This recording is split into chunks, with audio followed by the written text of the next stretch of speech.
Assalamualaikum warahmatullahi wabarakatuh. Berjumpa lagi dengan channel Lumalila Riset. Di channel ini Anda bisa belajar membuat skripsi, membuat tesis sendiri, bisa belajar mengolah data, merapikan ketikan, dan semuanya hal-hal yang berkaitan dengan cara pembuatan skripsi dan tesis. Ayo belajar bersama Lumalila Riset. Oke, perhatikan. What is meta-analysis? Yuk. Nah, ini ya. Tahun 76 ya. Orang Amerika itu udah ngomongin meta-analisis tahun 76. Bayangin, 1976. Ini sekarang tahun berapa ini? Udah berapa tahun itu ya? Waduh, udah 50 tahun lebih ya. Udah 50 tahunan. Oh, orang itu mengintroduksi Glass, mengintroduksi terkait meta-analisis. Meta-analisis itu adalah analisisnya dari analisis. Jadi hasil analisis dianalisis gitu ya. Itu namanya meta-analisis. Nah, dia tak lain tak bukan sebuah metode statistik. Jadi meta-analisis itu isinya ya metode statistik. Ya yang Anda pelajarin ini advanced biostatistik. Jadi kalau ngomongin advanced biostatistik itu kita udah ngomongin meta-analisis. Ya, halo? Nggak ada ya?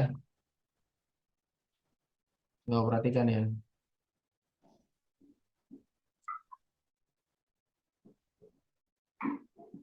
Oke, advance biostatistik.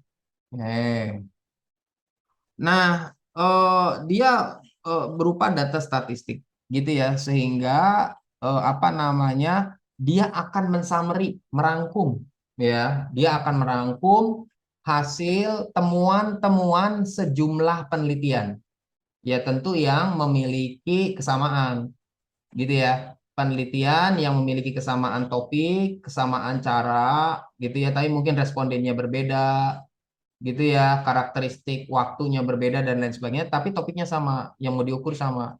Nah, sehingga kita bisa merangkum, sehingga seolah-olah kajian kita itu sejumlah ada banyak. Misalnya saya ada 5 paper, ada 6 paper gitu ya, misalnya ada 6 penelitian orang lain di waktu yang berbeda, responden yang berbeda, tapi topiknya sama, mengukur katakanlah mengukur A gitu ya, sama-sama mengukur A. Nah, maka 6 itu saya summary, ya saya ringkas. Nah, sehingga nanti saya akan menghasilkan sebuah nilai baru, ya sebuah hasil baru gitu ya. Nah, inilah yang kemudian disebut sebagai meta analisis. Oke, berikutnya apa kekuatannya, ya keunggulannya. Nah, dia mensummary berbagai macam penelitian terdahulu gitu ya, sehingga apa namanya kekuatannya di sana gitu ya, menggabungkan dari berbagai penelitian yang ada. Dan metodenya ini dia apa namanya cukup terukur gitu ya, sistematis, sehingga dia bisa menjadi objektif dan harus dilaporkan supaya dia transparan gitu ya, sehingganya ketika dia ada sistematik tertentu, objektif dan transparan, maka dia tangguh, robust. Robust itu tangguh, artinya kalau diulang-ulang akan sama gitu ya. Dan kita menghindari apa namanya, karena ini penelitian ya, merangkum berbagai macam penelitian, maka kita harus memastikan tidak ada bias.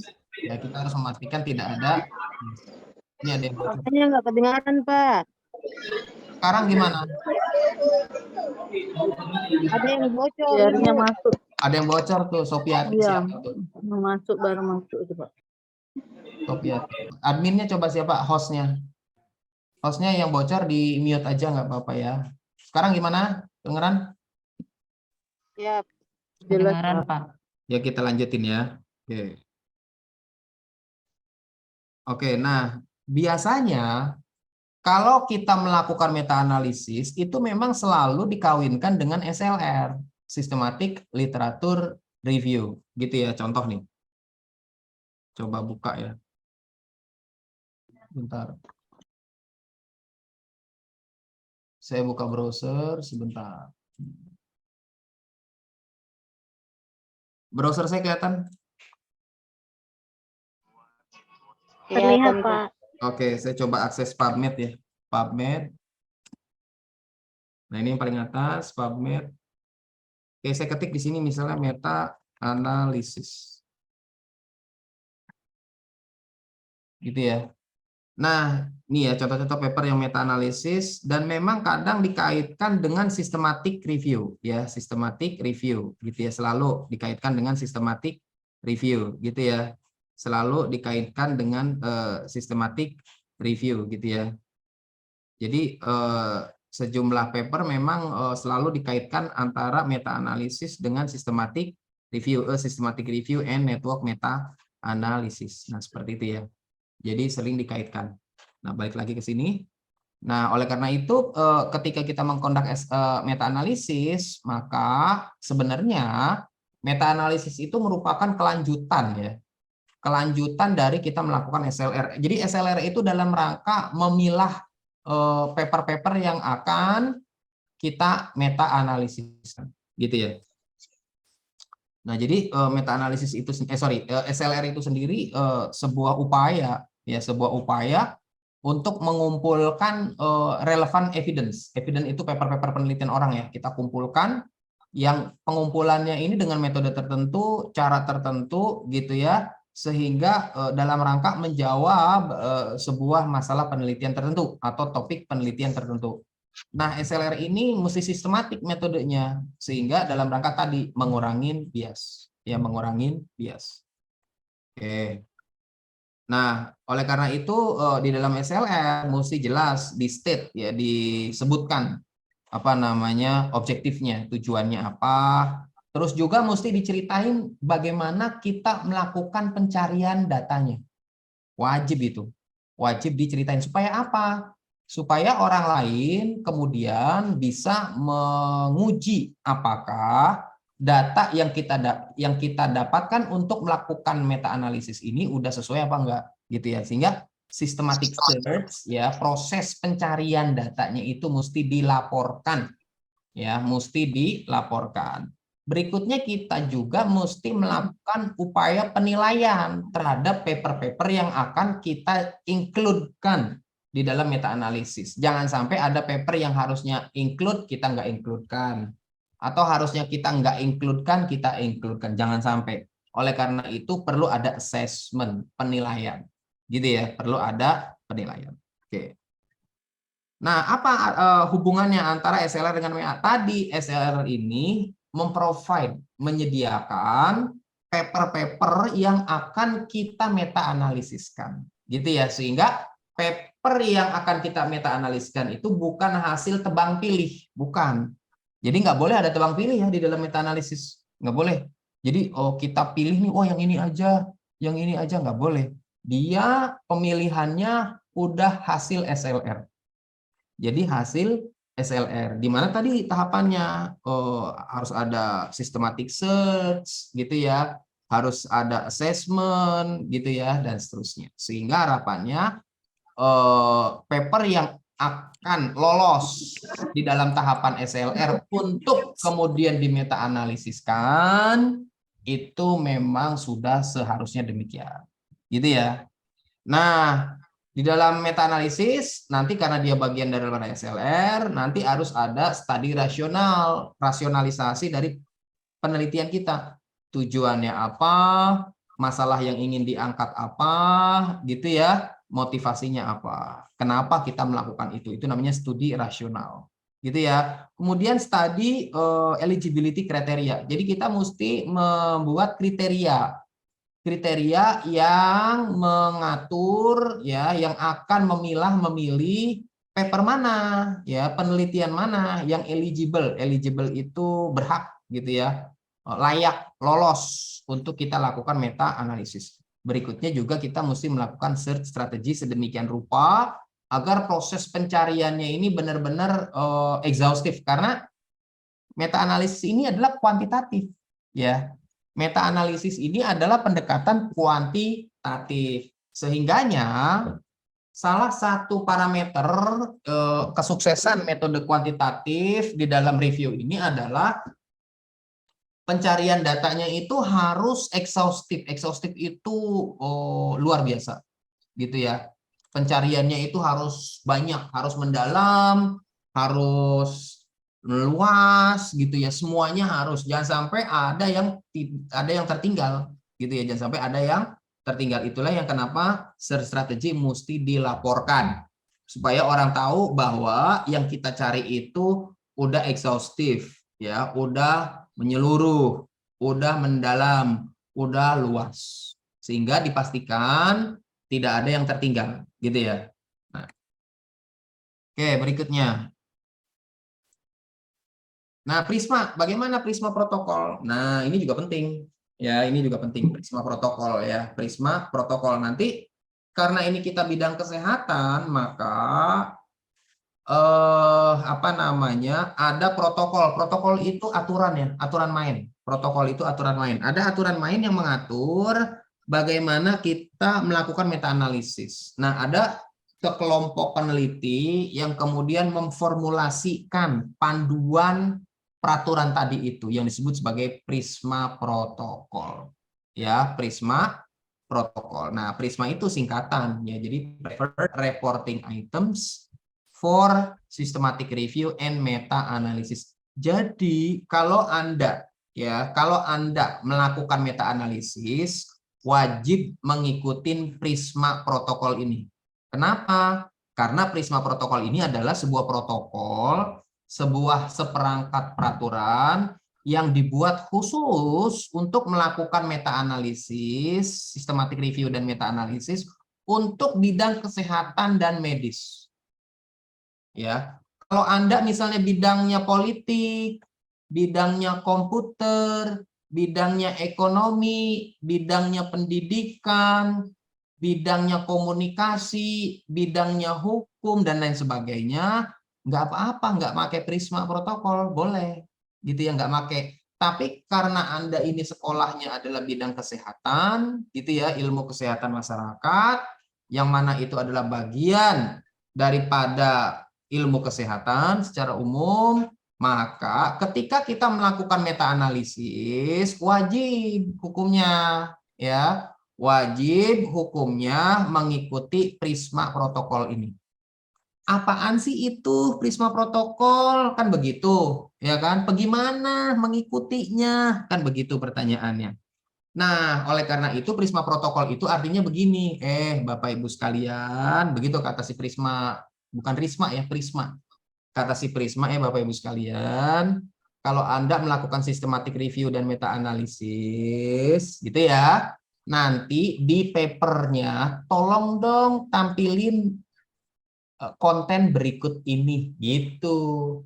Tolong tampilkan, tolong tuliskan, tolong narasikan, tolong laporkan konten-konten di bawah ini. Apaan aja? Yang pertama tuh, studi rasional. Ya, tujuannya apa? Ya, motivasinya apa? Masalah penelitiannya apa? Gitu ya, itu studi rasional. Berikutnya studi eligibility kriteria, kriteria yang dipakai untuk memilih paper-paper yang akan di-include ke dalam meta analisis. Berikutnya apa? Search strategi, harus dilaporkan, wajib. Anda nyarinya di database apa? Parameter pencariannya apa? Waktu pencariannya berapa lama, bahasa yang dipakai apa, dan seterusnya. Itu semua diceritakan, ditulis, diceritain, ditulis, diceritain. Berikutnya moderator variabel. Variabel-variabel yang Anda pakai nanti apaan aja, gitu. Itu diceritain. Kemudian dari variabel itu kira-kira adakah variabel-variabel yang mempengaruhi variabel itu, diceritain semuanya. Kenapa memilih variabel itu, diceritain. Gitu ya, semuanya diceritain. Berikutnya risk of bias, resiko daripada bias. Itu semuanya diceritain. Biasnya apaan aja? Ada bias publikasi, ada bias studi selection, ada bias metodologi, ada bias quality assessment. Nah, seperti itu. Itu semuanya diceritain. Bias-bias apa saja yang Anda lakukan agar tidak terjadi, gitu. Teknik apa yang Anda lakukan agar bias ini tidak terjadi? Itu risk of bias, resiko terhadap penyimpangan, ya, penyimpangan.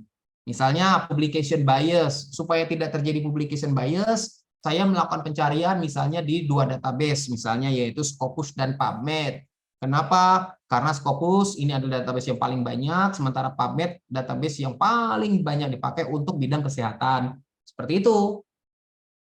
Ya, sehingga harapannya dengan menggunakan dua database ini, Scopus dan PubMed, dapat dihindarin resiko bias terhadap publikasi gitu. Jadi semuanya diceritakin resiko bias. Berikutnya apalagi resiko bias study selection. Nah, untuk mengurangi bias study selection saya menggunakan sejumlah kriteria antara lain bla bla bla bla bla. Nah, gitu. Quality assessment. Nah, untuk itu kami melakukan quality assessment yang terdiri dari 2 orang reviewer. Gitu ya, diceritain semuanya. Berikutnya statistical approach ya. Statistical approach artinya apa? Kita nanti di dalam melaporkan, mengambil kesimpulan itu menggunakan statistik. Gitu ya, menggunakan statistik. Nah, Prisma protokol tuh itu. Jadi ini semua harus dimaktubkan. Ya, nanti di laporan ya, di laporan PowerPoint ini semua wajib dimaktubkan. Wajib ditulis. Ya, cukup satu slide gitu ya, kecuali statistikal nanti slide-nya agak banyak karena kan nanti ngikutin uji statistik yang dipakai gitu ya. Oke, kita lanjut next. Komponen-komponennya apa aja di meta analisis yang perlu dilaporkan gitu ya. Nah, ini terkait dengan kita ngomongin yang ini, yang statistical approach gitu ya, karena kita menggunakan meta analisis itu menggunakan statistik, maka apaan aja uji statistik yang wajib dilaporkan gitu ya. Oke, ini ya, apa aja sih komponen yang wajib dilaporin? Lah, kali yang ini apa? Ini yang meta analisis terkait Prisma protokol. Kalau yang ini terkait uji statistiknya, gitu ya. Jadi nanti ini semua harus dilaporkan, gitu ya. Ini semua harus dilaporkan. Oke. Nih ada 3 yang mesti dilaporin. Ya, ada 3 uji statistik yang wajib dilaporkan. Ini ada 3. Yang pertama study heterogeneity, ya heterogeneity, ya heterogenitas daripada paper yang kita meta analisiskan. Ya, harapannya jangan sampai terjadi heterogenitas. Jangan terjadi heterogenitas. Idealnya apa? Paper-paper yang kita lakukan meta analisis itu homogen. Ya, idealnya homogen atau tidak terjadi heterogenitas, gitu ya. Nah, oleh karena itu perlu dilaporkan. Uji statistik heterogenitas itu ada 3. Ada 3 uji statistiknya. Yang pertama key statistik, yang kedua I square, yang ketiga tau square. Paham ya? Ada 3 ya. Q statistik, I square, sama tau square. Ini semua wajib dilaporkan. Wajib dilaporkan. Nggak boleh ditolak. Saya cuman I square doang. Nggak boleh. Semuanya harus dilaporin. Ya. Targetnya, harapannya tidak terjadi heterogenitas. Gitu ya. Studies itu apa artinya? Paper-paper yang kita pakai. Jadi kalau di situ ada kata-kata study, bukan penelitian kita. Tetapi paper yang kita meta-analisiskan. Gitu ya. Berikutnya yang kedua, ya kelompok yang kedua yang mesti kita laporkan adalah visual effect size, ya effect size, ya effect size. Nah, ini nanti kita akan memvisualkan yang namanya forest plot, ya yang namanya visualisasi atau grafik yang namanya forest plot. Syaratnya apa? Tidak terjadi bias, tidak terjadi bias, gitu ya. Berikutnya terjadi publication bias, ya. Ini ada 2, ya, ada 2 yang kita tampilkan, yaitu funnel plot, ya, funnel plot, Matikan laptop tadi Mi, hidup dan ini Eiger regression test. Eiger regression test. Tadi Jadi kalau nanti harapannya apa? Tidak terjadi publication bias. Jadi ada berapa uji statistik yang ditampilkan? 1, ya kan? 2, ya kan? 3, gitu ya. Terus 4, terus 5, terus 6. Ada 6. Ya, ada 6 uji statistik. Dari 6 itu 2 gambar. Ini gambar loh ya. Ini gambar. Apa namanya? Grafik. 4 angka-angka, 2 grafik. Jadi total 6. Ya, ada 6 nih yang wajib dilaporin kalau Anda membangun atau membuat meta analisis. Masing-masing ada harapannya. Di studi heterogeneity harapannya tidak terjadi heterogeneity. Di visual effect size tidak terjadi bias. Di publication bias tidak terjadi publication bias. Gitu ya, paham ya? Kita lanjutkan. Nah, ini maknanya ini semua nih, maknanya nih Q square, I square sama tau square. Ya, harapannya Q square itu harapannya nanti yang Anda lihat Q square itu P value-nya ya. Ya, Anda lihat P value. Harapannya P value-nya gede. Ya, nanti harapannya P value-nya besar di atas 0,05. Ya. Nah, ini memang Q square ini punya masalah kalau datanya kecil. Datanya kecil itu apa? Papernya sedikit. Ya, paper yang meta analisis sedikit. Nih biasanya Q square ini nggak akurat. Itu makanya dia ada 3, ada Q square, I square, sama tau square. Gitu ya. I square ini nanti dia dalam persen. Jadi semakin mendekati 0 semakin bagus. Ya, semakin bagus. Berarti nanti dia low, moderate, high variance. Gitu ya. Harapannya persennya itu di bawah 25 lah gitu ya. Pokoknya mendekat, semakin kecil semakin bagus. Tau square juga sama. Harapannya mendekati 0. Ya, tau square harapannya mendekati 0. Kalau Q square ini nanti harapannya P value-nya di atas 0,05. I square harapannya mendekati 0. Tau square harapannya mendekati 0.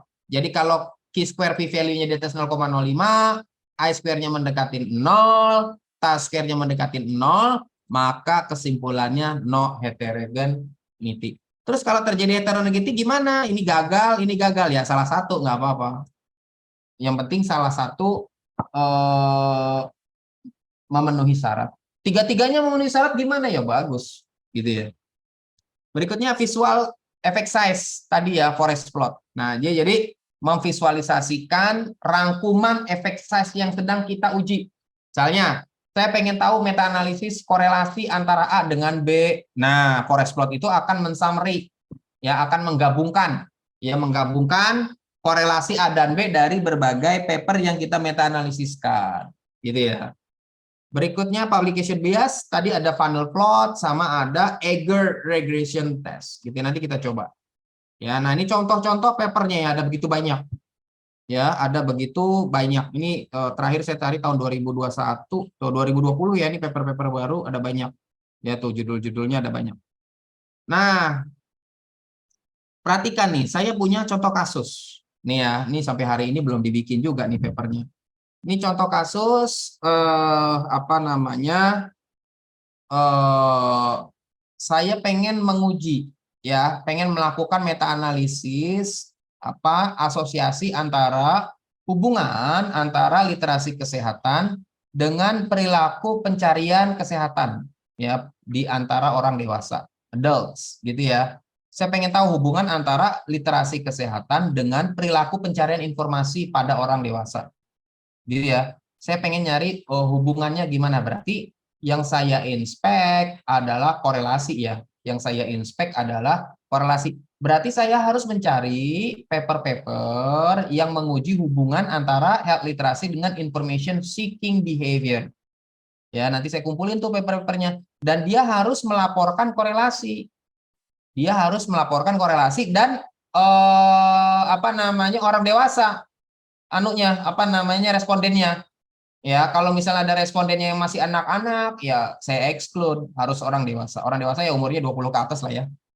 Oke, kita coba. Nah, ini yang saya sebut tadi.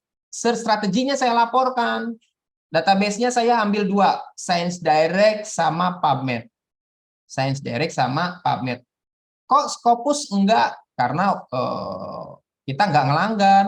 Ya, kita nggak ngelanggan. Kalau Anda nggak ngelanggan, ya udah. Science Direct sama PubMed boleh. Ya, kalau Anda nggak ngelanggan Scopus, Science Direct dan PubMed. Search string-nya apa? Health literacy and information. Ya, and information. Publication year 10 tahun, 2010 sampai 2020. Saya kasih tahu early May 2020, awal Mei saya retrieve. Tipe papernya apa? Artikel paper, bukan survei paper. Jadi dia harus paper yang benar-benar menguji hubungan antara literasi kesehatan dengan perilaku pencarian informasi. Bukan paper review ya, paper yang benar-benar memang menguji. Dia melakukan survei ke responden. Bukan survei paper itu maksudnya review paper, bukan review Sejak paper. apa? Meta analisis apa? Oke. Kuliah. Nah, Ini nggak buka. baru buka, baru buka. Kamu Ya, ada tugas bocor lagi. kelompok meta analisis apa ya? Emang udah mulai kuliahnya?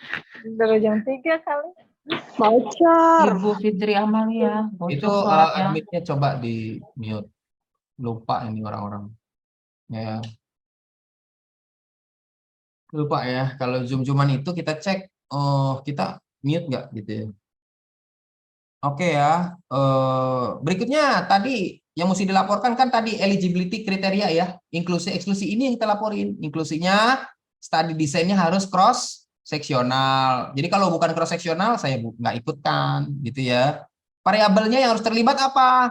Health literacy dan health information. Bisa health information seeking, bisa health information access, bisa health information behavior. Kan sama aja tuh. Seek, access, behavior itu sama, satu makna. Gitu ya. Eksklusinya apa? Dia tidak melaporkan korelasi.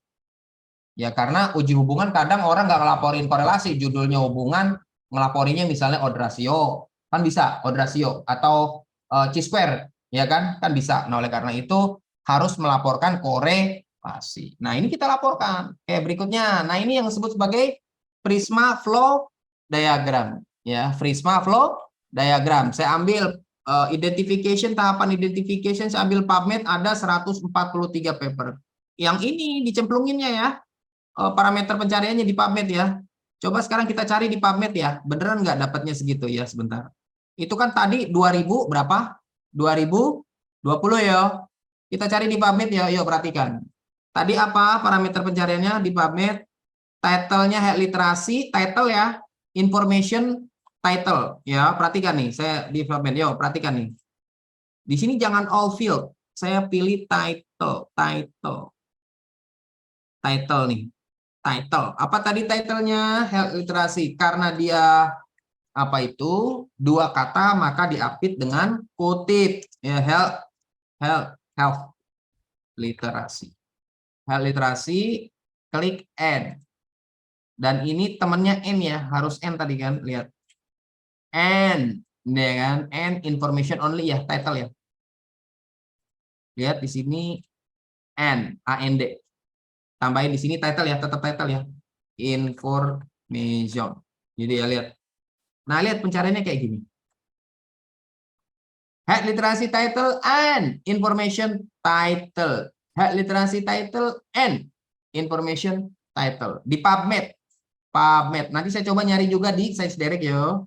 Nanti ScienceDirect nyarinya gimana? Nanti saya demoin. Perhatikan. Semuanya perhatikan. So, nanti Anda ikutin caranya. Topiknya aja ganti, terserah. Mau tentang stunting sama apa.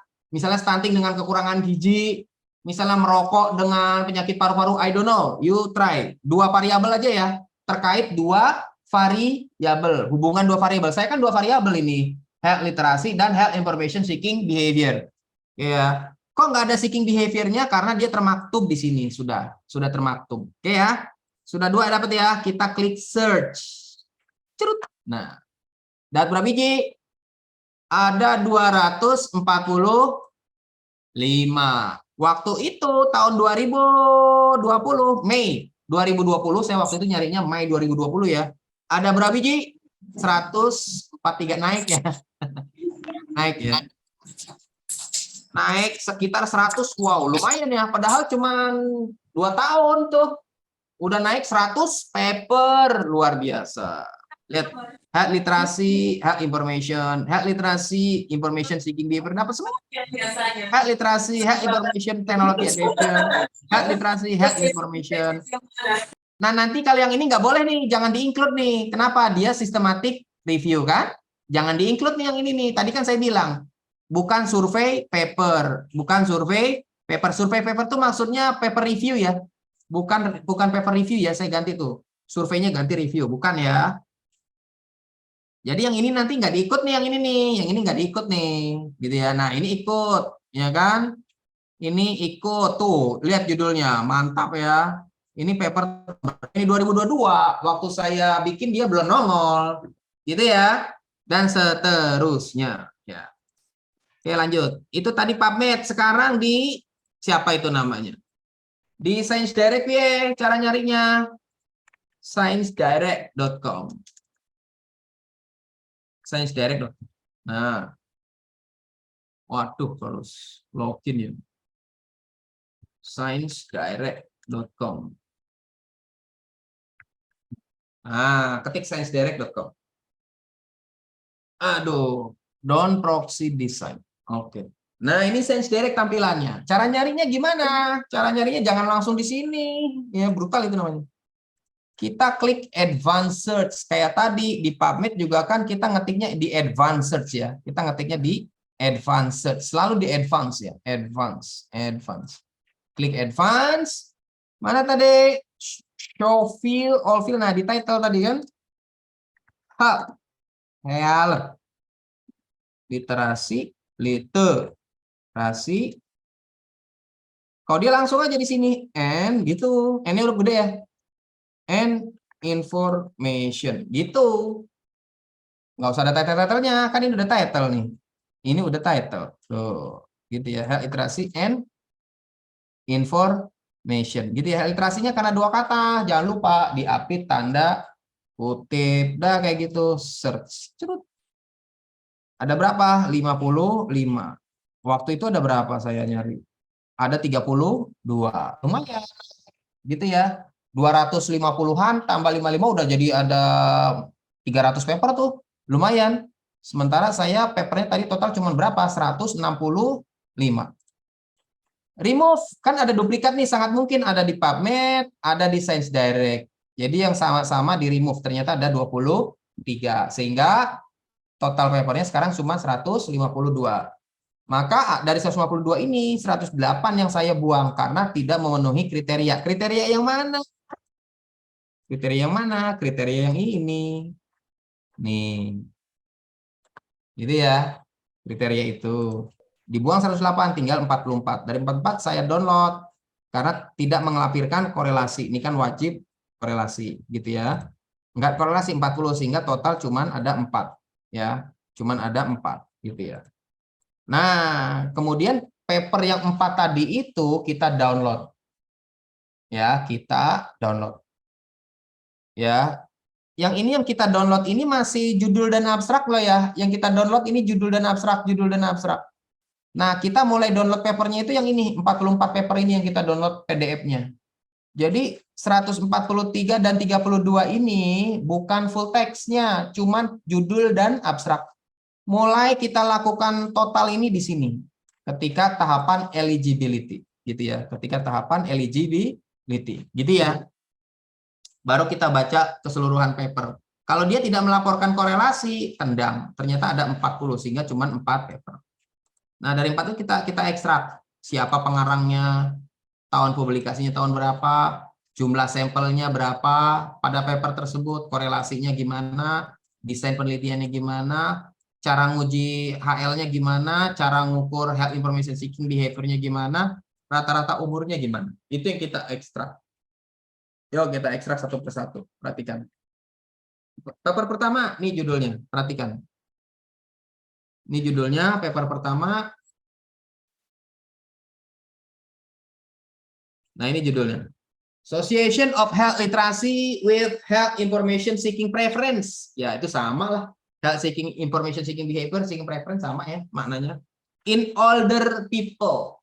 Saya kan adult. Adult sama older people sama itu kan. Orang-orang tua juga kan, orang dewasa. Oke. Jadi nggak harus katanya sama plek. Selama maknanya sama, itu bisa kita pakai. Gitu ya. Health Literacy match, ya kan? Health Literacy match. Health Information Seeking Preference, yaitu sama lah sama Health Information Seeking Behavior, preferensi sama perilaku sama. Older adult, saya older people sama. Oke, ini papernya ini tahun 2017. Ya. Yuk, saya cari. Pertama kan tadi saya mencari studi desain, number sampel sama usia rata-rata. Oh, dia bilang studi desainnya cross sectional studi design, berarti dia cross sectional. Cocok nih. Saya kan tadi nyarinya studi cross sectional kan? Cocok. Ya kan? Sampelnya ada berapa? 129. Rata-ratanya ada. Di sini ada rata-ratanya. Age, mean, standar deviasi ini berarti mean 79 rata-ratanya. Dapat paper pertama. Berikutnya, dia ngukur health literasi sama health information seeking behavior-nya gimana? Ternyata ada di judul tentang data collection. Saya baca health information seeking, dia ngukurnya dengan cara the autonomy preference index. Ya, health information seeking behavior-nya dengan alat ukur namanya autonomy preference index, karangan si ND tahun 89. Ya, dia pakai ini. Sementara health literasinya dia menggunakan health literacy was measured using SKHLT. Ya, short form of Korean. Ini berarti anunya di Korea ya. Apa respondennya? Functional health literacy test. Dia pakai saya catat. Berikutnya, berapa nilai korelasinya kita catat di sini? Ini nilai korelasinya titik 24, berarti nilai korelasinya 0,24. P-value-nya 0. Kalau titik itu berarti 0, ya. Titik itu 0, ada kadang nggak dikasih tulisannya. Titik 77 berarti 0,77 gitu ya. Nah, dapat paper pertama. Semuanya udah saya dapetin paper pertama ya. Semuanya udah saya dapetin ya. Judulnya ada, pengarangnya ada, tahun terbitnya ada, studi desain ada, jumlah sampel ada, usia rata-rata ada, cara ngukur information literasi ada, cara ngukur information seeking ada, korelasinya dapat paper pertama. Ya, tadi kan ini yang mau saya cari. Saya mau kumpulin ini kan. Semuanya kita catat nih. Semuanya kita ekstrak dari paper yang eligible tadi. Gitu ya. Paper kedua sekarang. Paper kedua. Oke, ini judulnya Mediation Effect of Medication Information Processing. Sama aja itu. Proses processing sama literasi. Gitu ya. Ya, ini judulnya dapat, pengarangnya dapat, tahunnya dapat. Yuk. Studi desainnya apa? Cross sectional survey. Oh, cross sectional. The mean age was bla bla bla bla. Oh, ini rata-ratanya. Number of sample, a total of 305 partisipan. Oh, jumlah sampel. Dapat 3 komponen. Berikutnya, cara ngukur health literasinya. Health literasi diukurnya dengan cara ini, rapid estimate adult literacy in medicine, RILEM. Information seeking gimana? Oh, dia nanya sendiri. Oh, berarti dia bikin kuesioner. Bikin kuesioner sendiri. Beda sama yang tadi ya. Kalau yang tadi kan ada alat ukur khusus ya. Kalau dia bikin kuesioner sendiri. Tapi kalau HL dia pakai RILEM. Kalau yang tadi kan SKHLT. Gitu ya. Oke, itu beda pengukuran gimana? Nggak apa-apa. Nggak masalah. Itu yang makanya kita catat untuk nanti kita laporkan. Terus korelasinya literasi information seeking behavior. Oh, sama persis. Berapa nilainya? 0, ini kan 6. 3 dan 6. Ini 6. Nah, di sini berarti 0,16. 0,16. Bintangnya 2 berarti p-value-nya di bawah 0,001. Dapat paper kedua. Paper ketiga. Judulnya health literasi dapat, ya kan? Pengarangnya ada. Studi desainnya apa? Cross sectional, dapat. Jumlah sampelnya 180, dapat. Rata-rata umurnya dapat. Berikutnya, cara ngukurnya health information. Oh, dia pakai survei sendiri, berarti kuesioner. Health literasinya dia pakai Newest Vital Sign. Oh, berarti pakai NVS. Gitu ya, dicatat semuanya. Berapa nilai korelasinya? Internet use sama dia variabelnya internet use ya, sama kan information seeking-nya melalui internet, berarti internet use. Jadi kadang nggak sama persis nama variabelnya ya. Jadi kita melakukan pemaknaan. Dapat ya 0,32. P-value-nya kecil banget ya, bagus nih. Paper keempat ya, nih paper keempat ya kan. Oke, studi desainnya cross sectional dapat. Jumlahnya 950 respons were finally included dari 1000, berarti 950. Yang 1000 karena ada sekian yang hilang.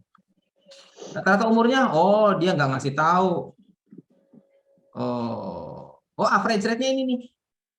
Oh, dia nggak ngasih tahu, sorry. Dia nggak ngasih tahu. Dia nggak ngasih tahu. Ya, dia nggak ngasih tahu. Maka kita tulis not available. NA. Ukurnya health information seeking pakai kuesioner. Kalau health literasi pakai KLS. Korean, ini sama-sama Korea ya. Jadi ada 2 penelitian dari Korea. Berapa nilai korelasinya dapat? Nih 2,11 ya, 0,211. Dapat nih saya tabulasi. Ya, saya tabulasi. Year, tahunnya, NI itu jumlah responden, RI itu korelasinya, studi design, HL measure, infosec lead measure, rata-rata umur. Itu ya. Dapat. Nah, nanti data tadi masukin ke CSV ya. Oke, masukin ke CSV. Sebentar. Saya punya CSV-nya. Nah, kayak gini nanti CSV-nya. Bentar. Aduh, piye itu?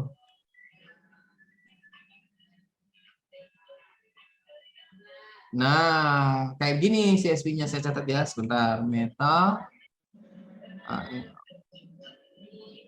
Nah, ini sebentar. Saya buka dulu CSV-nya.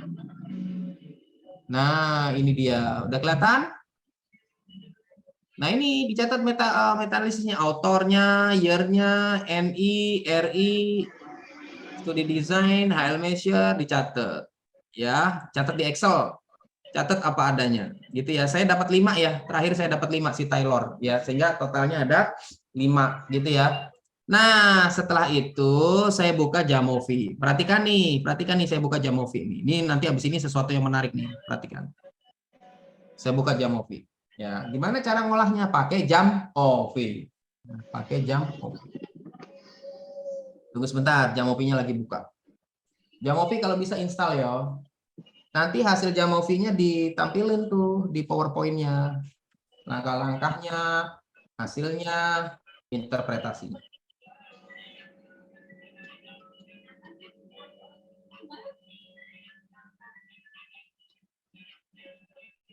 Udah mulai tampil, perhatikan. Nah, untuk bisa melakukan meta-analisis di Jamovi, Anda harus menginstal library major ini. Ini kalau udah ada major, berarti saya udah nginstal ya. Kalau belum ada major kayak gini, Anda klik ini yang plus. Modul ini diklik, pilih Jamovi library. Tunggu sejenak. Cari yang major. Ya, cari yang major nih. Ya, major ya. Cari yang major, klik install. Kalau Anda belum masih tulisan install, Anda tinggal klik aja.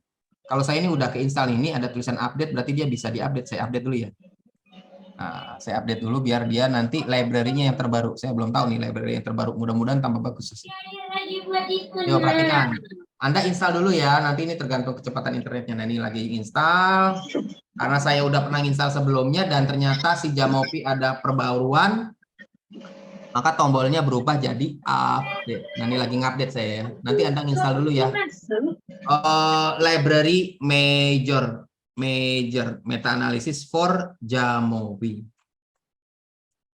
Oke, kita tunggu sejenak.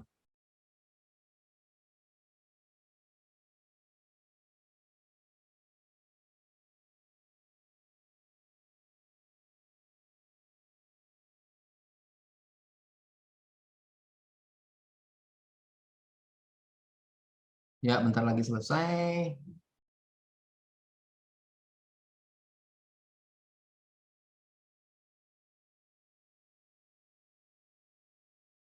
Yo, perhatikan nih, nanti UAS-nya bikin meta-analisis yo.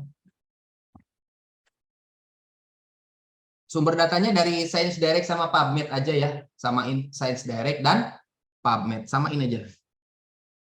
Oke, udah ke update. Installed. Kalau udah ke update ya installed. Oke, yuk caranya nih. Sekarang nanti otomatis nongol library major di analisis major. Otomatis nongol.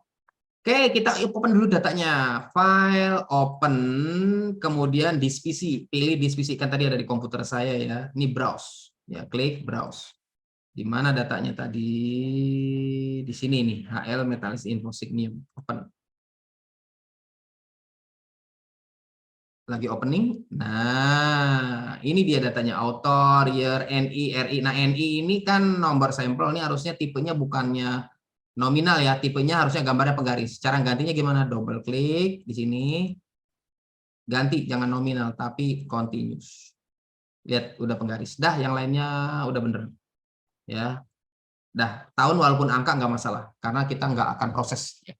Oke, udah masuk datanya, ada 5 biji. Caranya gimana? Nih, major. Major diklik, major pilih correlation coefficient. Lihat, correlation koefisien, perhatikan. Correlation mana? Yang tadi kan correlation RI ya. RI kan, masukin. Jumlah sampel yang NI kan, masukin. Studi label yang mana? Author. Nah, tuh. Otomatis ada.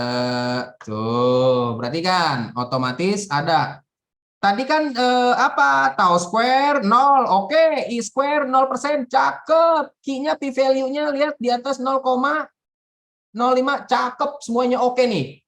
Tau square-nya di 0. I square-nya 0%. Q-nya P value-nya 0,348 di atas 0,05. Artinya tidak signifikan. Sehingga tidak ada heterogenitas. Dengan kata lain, 5 paper yang saya lakukan meta-analisis semuanya homogen.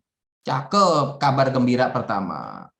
Kabar gembira kedua, apalagi? Nah ini berikutnya, funnel plot. Lihat, yuk kembali ke PowerPoint. Tadi katanya apa yang mesti dilaporkan? Nih. Ini oke, ini oke, ini oke. Sekarang forest plot. Lihat, ini forest plot. Ini berarti nilai akhirnya RM modelnya ini 0,21. Ini dia, dapat barangnya. Berikutnya apa lagi forest plot dapat? Publication bias, funnel plot sama Eiger. Yang mana funnel plot? Ini funnel plot. Kan menyebar secara rata kan? Berarti nggak ada publication. Eigernya mana? Ini Eiger.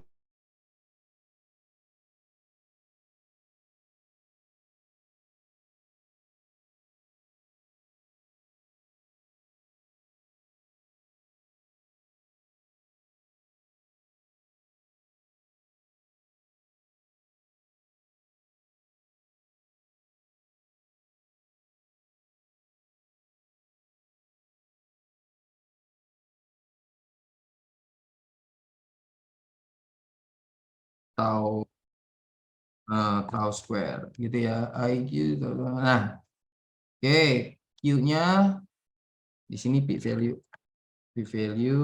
Q gitu ya. Perhatikan cara nulisnya gini. Curut gitu ya, enter. Q-nya berapa? 4,454, P value-nya berapa? 0,348 gitu ya.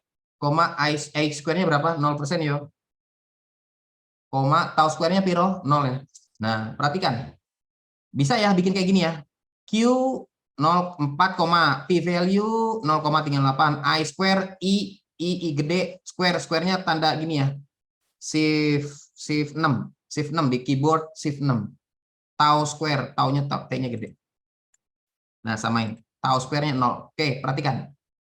Yuk, this is menariknya. Anda udah pernah dengar nggak? Chat GPT. Pernah dengar chat GPT? Belum, Pak. Waduh, ketinggalan zaman ini. Chat GPT. Pernah, Pak. Oke, perhatikan. Saya pakai chat GPT. Perhatikan. Tapi Anda harus hati-hati ya, jangan apa adanya. Yuk. Tahu, Pak.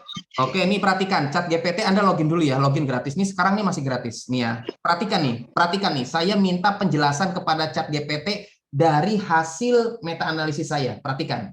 Bagaimana saya minta tolong chat GPT membantu saya ngasih tahu insight-nya. Perhatikan.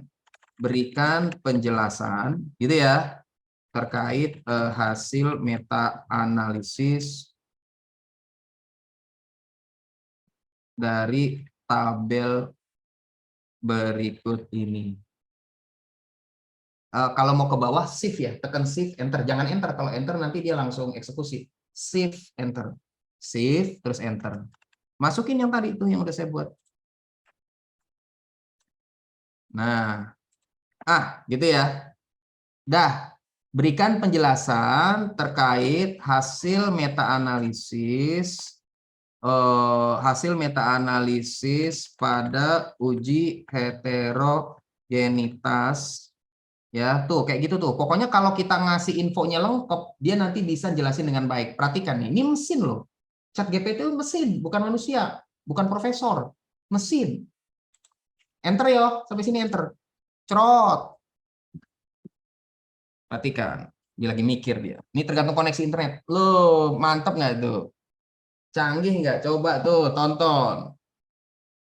Coba. Tuh.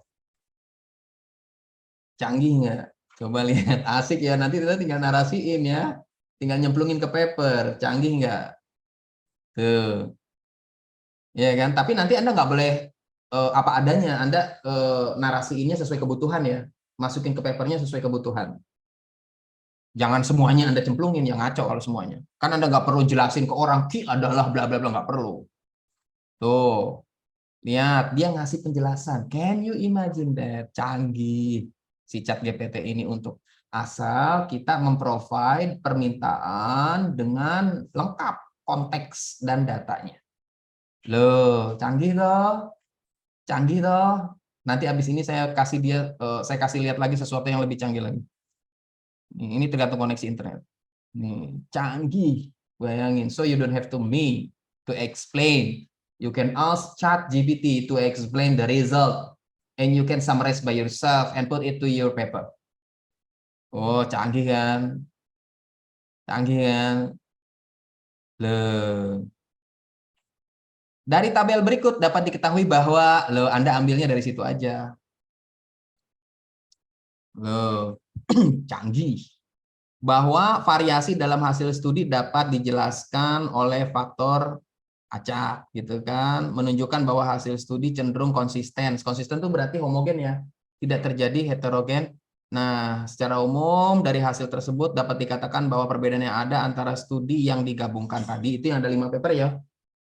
Meta-analisis merupakan hasil dari faktor acak dan hasil studi cenderung konsisten satu sama lain. Gitu. Nah, ini kan masih kurang mantep nih, nanti saya kasih lagi. Ini kan masih panjang tuh ceritanya, panjang lebar. Nah, selesai dia narasiin tuh. Canggih kan? Anda bisa belajar dari sini ya. Yuk, sekarang saya minta gini, buatkan satu paragraf. Loh, saya minta to the point. Satu paragraf untuk meringkas interpretasi tadi. Loh, canggih ya. Itu kayak minta sama asisten saya jadinya. Tuh. Loh, canggih ya. Loh, asik toh. Ini yang dicemplungin ke dalam paper. Ya kan? Canggih, cerdas. Lebih cerdas dari kita, jangan-jangan. Tuh, ini anak S1 mah lewat ini. Ya kan? Bapak izin bertanya, Pak. Ya, ya. Pak, itu bukanya di Google aja langsung kayak gitu ya, Pak Loh, ya? kok Google ini browser, bukan iya. Google. Ya, browser maksudnya, Pak. Iya, Oh, gitu. Oke, Pak. iya. Gratis ini, bentar lagi bayar. Mumpung masih Oh, gratis. oke, makasih ya, Kalau Pak ya. Anda kurang puas, coba Anda tinggal minta lagi, tinggal regenerate respon, tinggal regenerate. Kalau ini kurang puas nih, kurang mantap, regenerate respon, tinggal diklik. Nah, dia akan respon ulang. Hasilnya nggak sama, bisa jadi beda, dan bisa jadi Anda bisa nyari mana yang paling bagus. Tuh, udah beda kan sama yang tadi kan? Iya kan? Tuh, udah beda kan sama yang tadi kan? Dia tuh cerdas banget ini. Tuh, mantap kan?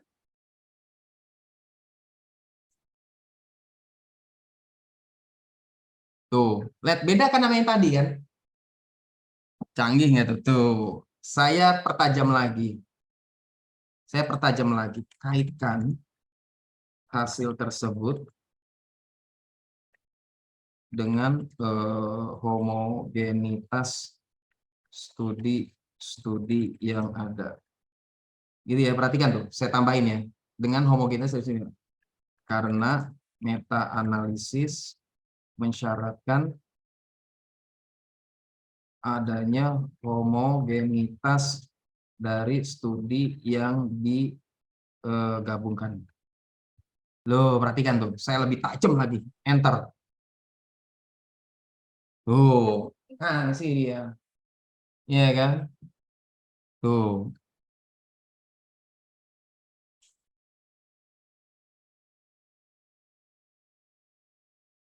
Oke, satu udah bisa tuh, ya kan? Nggak perlu repot nanti. Oh, tinggal Anda ikutin, ya kan? Tapi tinggal dimainkan.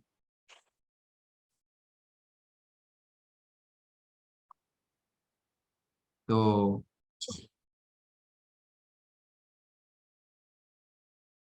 Tuh, cakep kan? Cenderung homogen kan? Cakep kan?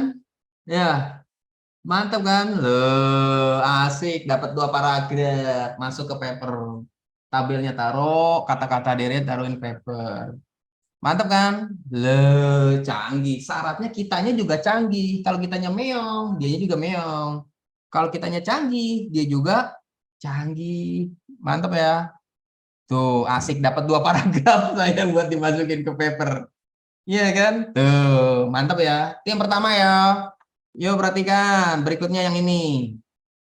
Berikutnya yang ini nih. Yang ini nih, yang ini nih, yang ini nih, yang ini nih. Perhatikan. Saya bikin tabelnya gimana kalau yang itu? Bikin tabelnya gini. Itu kan estimate-nya 0,21 ya. Nih, estimate-nya kan 0,21 kan? 0,21 kan? Ya. 0,21 lower upper. Oke. Yo, perhatikan nih, perhatikan. Estimate gitu ya, estimate, koma, lalu SE, koma, Z, lalu P. P-nya Anda jangan P doang ya, P value, koma, CI lower bound, koma, CI upper bound. Enter. Ya toh, boundnya ini huruf kecil. Ya, meskipun dia cerdas, Anda salah. SE-nya berapa? 0,210, SE-nya 0,0239, Z-nya 0,8,80, P value-nya 0,0, yang lebih kecilnya nggak usah. Ketikanya 0,001, lower bound-nya 0,163, upper bound-nya 0,257. Oke, begitu caranya. Paham ya? Copy, kita kasih konteksnya. Konteksnya apa ini? Konteksnya ini. Yuk, nanyanya bagaimana? Bisa nanyanya? Bisa nanyanya? Nih nanyanya. Berikan penjelasan dari hasil apa namanya? Meta analisis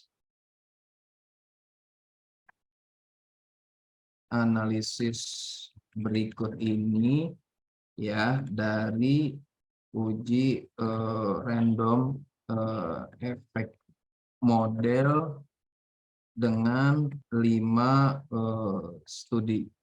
Titik 2. Shift enter ya. Nah, uji random efek.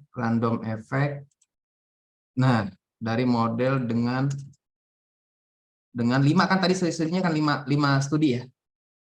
Tuh, masukin kayak gitu. Oke? Enter ya. Mikir sejenak dia. Ini dia mikir lama karena tergantung koneksi internet ya. Dia mikir dulu tuh. Ayo lu, mikir dulu. Lu canggih. Cerdas. Canggihnya dia bisa tahu SE itu standard error. Canggih. Tuh, menunjukkan bahwa kelompok intervensi memiliki hasil yang lebih baik sebesar 0, dibandingkan dengan kelompok kontrol gitu ya. SE standar error, tahu tuh SE standar error, gembel ya, padahal saya nggak kasih tahu SE itu apaan. Nah canggih kan, dia bisa memberikan insight setiap angka, Wow, canggih ya, diceritain satu persatu. Z itu apa, semuanya diceritain. Canggih ya, canggih. Kita bisa belajar dari sini asal kita nanyanya bener, gitu ya. Mantap toh. Bahasa Indonesia juga halus. Anda paham kan yang dia tulis kan? Nggak, bukan bahasa robot kan? Bahasa Indonesianya halus, canggih. Ya, oke. Tapi hati-hati, kita nggak bisa percaya sepenuhnya ya. Saya tahu yang dia tulis ini bener ya, karena saya punya basic pengetahuan sebelumnya. Tapi kalau yang nggak tahu kan bingung juga nih bener apa salah ya. Tapi so far ini bagus. Nah, canggih ya, bisa ngasih ilmu ke kita. Tuh. Anda harus hati-hati ya, nanti ketika pakai ini, nanti Anda harus diskusi sama expert juga. Ya, kalau Anda nggak tahu ini bener apa salah, Anda harus diskusi. Kalau kata expert ya bener, oke, terima. Karena bisa jadi narasi dari dia itu belum, nggak semuanya benar. Dia juga mesin, dia juga punya kelemahan. Jadi jangan langsung cemplungin ke paper. Anda harus diskusi sama expert. Ini bener nggak kalimat ini? Gitu ya. Soalnya bisa jadi kalimat dia ada yang salah. Gitu. Nah, tapi kalau dari kelihatan saya ini benar. Ya, tapi Anda kan belum tentu benar bikin pertanyaannya. Kalau pertanyaannya salah, ya dia juga jawabnya salah, ngaco. Gitu ya. Nah,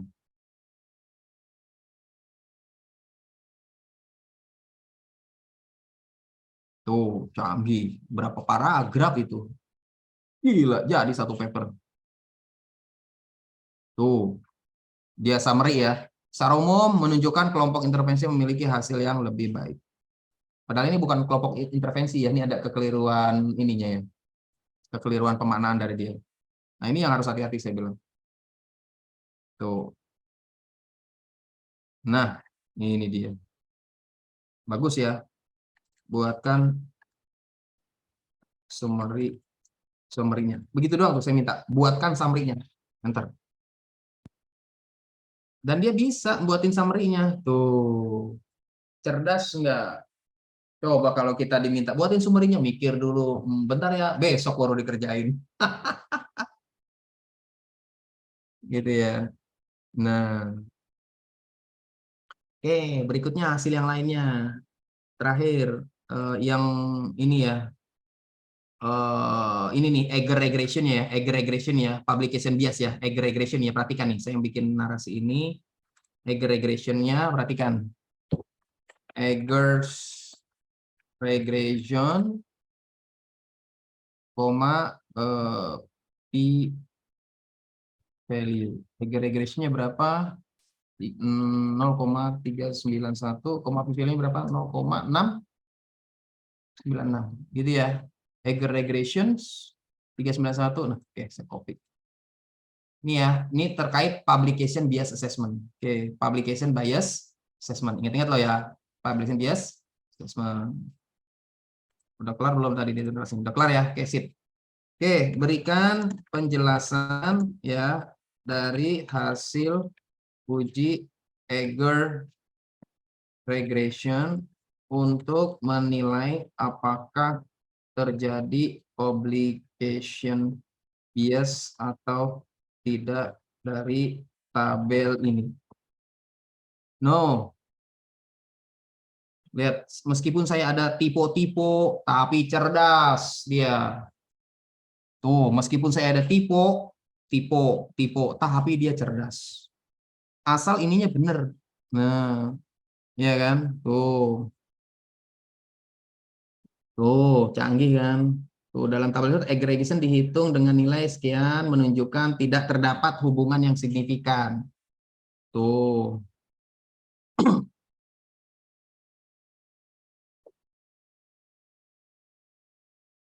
Tidak terdapat publication bias. Tuh, mantap kan? Menunjukkan bahwa tidak terjadi publication bias dalam meta-analisis. Gitu.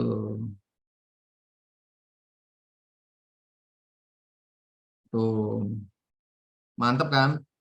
Buatkan narasi dari semua hasil uji yang ada tadi. Loh. Gila nggak permintaan saya tuh. Ya kan? Dia bisa nginget obrolan kita sebelum-sebelumnya. Dia bisa ingat obrolan kita sebelum-sebelumnya. Semuanya diambil tuh ya kan? 0,21 kan obrolan kita sebelumnya. Ya kan? Nah, canggih. Nah, kalau gambar dia nggak bisa. Untuk sementara ini gambar dia nggak bisa. Ya, sementara ini gambar nggak bisa. Canggih nggak tuh barang. Gila, semuanya diinspek sama dia. Semuanya diinspek sama dia. Tuh, dapat. Ya kan, semuanya diinspek. Dia ingat semuanya. Dari obrolan kita pertama sampai obrolan kita terakhir. Dia bisa men-summary semuanya. Menjadi satu kesatuan. Mantap. Ya, kalau Anda kurang puas, tinggal regenerate. Regenerate. Nah, mantap kan dapat hasilnya. Oke, saya kira itu tugas UAS-nya. Jangan lupa lakukan meta-analisis.